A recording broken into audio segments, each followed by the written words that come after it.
자, 우리가 그 공연장 큰 우퍼 스피커 있잖아요. 한 30cm, 뭐 20cm짜리가 막 여러 개 이렇게 쌓여져 있는 이런 우퍼 스피커 앞에 있으면은 귀는 잘 못 느끼는데 가슴을 마치 치듯이 쿵쿵하고 와닿는 이런 느낌을 받게 돼요. 리듬에 따라서. 이런 곳에서 너무 장시간 놀고 있으면은 폐에 결국은 바람이 들어가는 기흉 현상이 일어난다고 그래요.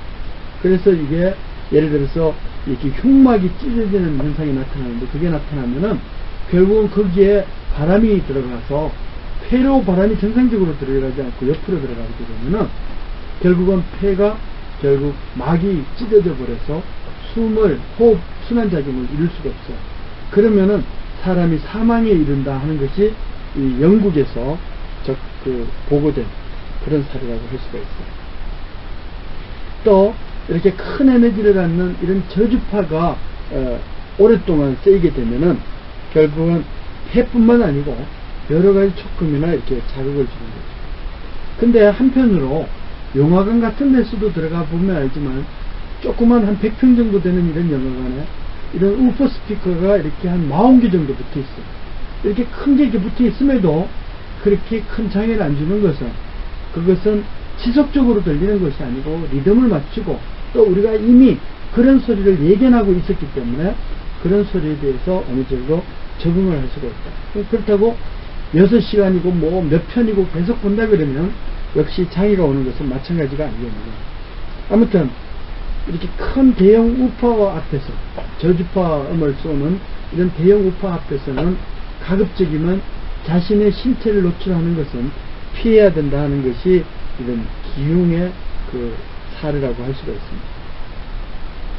근데 또 이런 저주파음은 아무리 막 시끄럽고 주변이 소음 속에 있더라도 멀리서 있는 선수들한테 우리가 응원을 해줄 때는 상당히 도움을 주는 이런 소리라고 할 수가 있어요.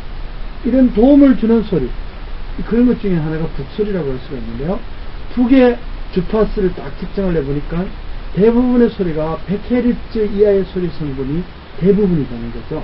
그래서 북이 여러 개 있어가지고 쿵쿵 치면은 그 앞에 있는 사람은 바지 사이로 촉감을 통해 가지고 소리가 전달되니까 막 다리가 시려울 정도로 그런 저음을 느낄 수가 있어요.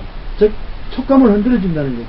그러니까 주변에 아무리 시끄러워도 북소리의 어떤 리듬감은 즉 앉아있는 모든 사람한테 혼연일치가 될 수 있는 그런 동조감을 느끼게 하고, 또 멀리서 들리는 그런 선수들한테도 즉 피부라든가 이런 데 자극을 해서 리듬감을 전달해 줄 수 있다. 그런 구체적인 예를 이 비디오를 통해 가지고 잠시 살펴보도록 하겠습니다. 네, 오늘 3주차 강의 어떻게 들으셨습니까? 소리라는 것은 사람한테 오감을 통해서 외부의 어떤 상황을 파악할 수 있게 해주는데요. 사람보다도 동물들은 좀 더 넓은 음폭을 가지고 있어서, 그래서 천대지변이라든가 여러 그 환경에 대해서 좀 더 사람보다는 빠르게 그 흡수를 하고 대응을 한다는 것을 우리는 동영상이라든가 이런 자료를 통해서 확인을 하게 되었습니다. 그래서 이런 소리가 결국은 생활 주변에서 이렇게 펼쳐 있기 때문에 그런 생활 주변에 들리는 소리를 하나하나 꼼꼼히 따져보고 이것을 분석 규명하는 것이 결국은 우리가 이 소리 탐험을 실생활을 통해서 이렇게 밝혀나간다. 즉 실험을 통해서 경험을 하게 된다. 탐험을 하게 된다. 이런 것으로 이야기를 할 수 있겠습니다. 오늘 수고 많으셨습니다. 감사합니다.